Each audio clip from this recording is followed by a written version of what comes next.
लोकसभा निवडणुकीमध्ये एनडीएला नितीश कुमार यांचा मोठा फायदा झाला. मात्र विधानसभा निवडणुकीनंतर नितीश कुमार यांची काहीच लायकी राहणार नाही.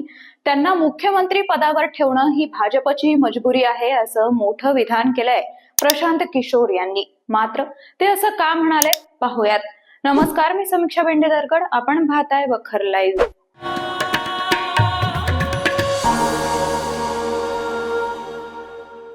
बिहारमध्ये पुढील वर्षी विधानसभेची निवडणूक असल्यानं सर्व पक्षांनी जोरदार तयारी सुरू केली आहे. लोकसभा निवडणुकीत मुख्यमंत्री नितीश कुमार यांच्या पक्षाला यश मिळालं.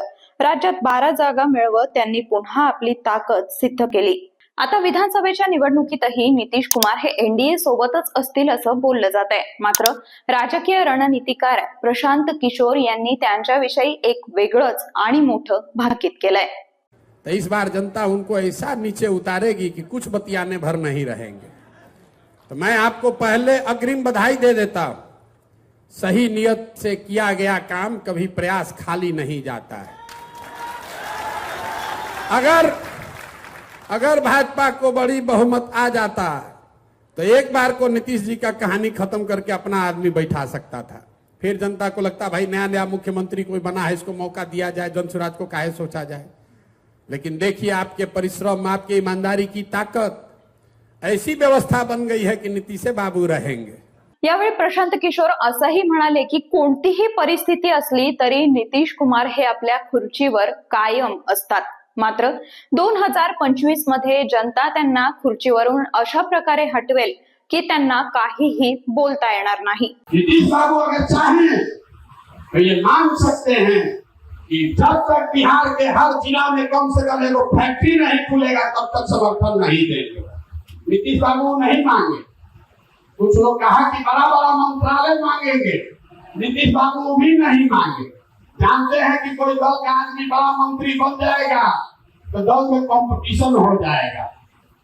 नीतीश बाबू एक चीज मांगे कि 25 के बाद भी मुख्यमंत्री हम ही को बना के रखोगे.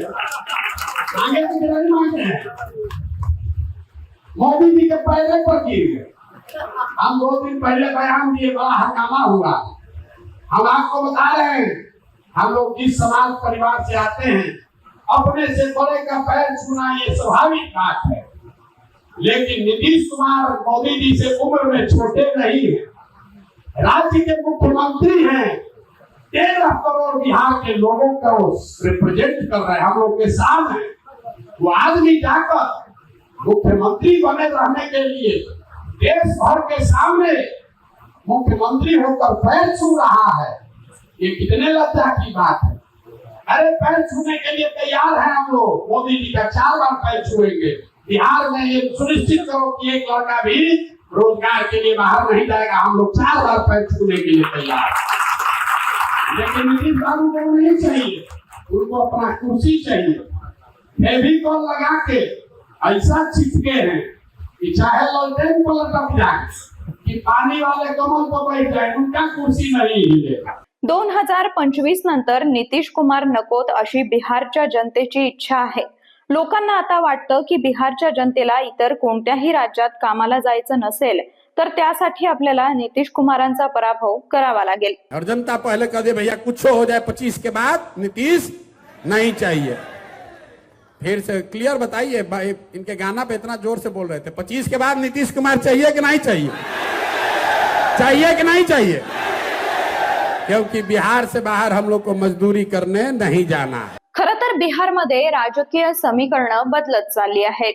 त्यातच प्रशांत किशोर हे देखील आता निवडणुकीच्या मैदानात उतरण्याच्या तयारीत आहेत. त्यामुळेच ते सातत्यानं नितीश कुमार यांच्या विरोधात आक्रमक होत असल्याचं पाहायला मिळतंय. बिहारमधील भाजपचे काही नेते मात्र स्वबळावर निवडणूक लढवण्याची भाषा बोलत असल्याचं पाहायला मिळतंय. त्यामुळे बिहारच्या राजकारणासाठी पुढील काही महिने अत्यंत महत्वाचे असल्याचं मानलं जात आहे. आता बिहार विधानसभेमध्ये भाजप नितीश कुमार यांच्या नेतृत्वाखाली निवडणूक लढवणार की स्वबळाचा नारा देणार हे येत्या काही महिन्यातच पाहावं लागेल. मात्र प्रशांत किशोर यांच्या या विधानाची सध्या जोरदार चर्चा सुरू आहे. हा व्हिडिओ तुम्हाला आवडला असेल तर लाईक शेअर जरूर करा. तुमच्या प्रतिक्रिया कमेंट बॉक्स मधून जरूर कळवा आणि आमच्या चॅनलला सबस्क्राईब करा.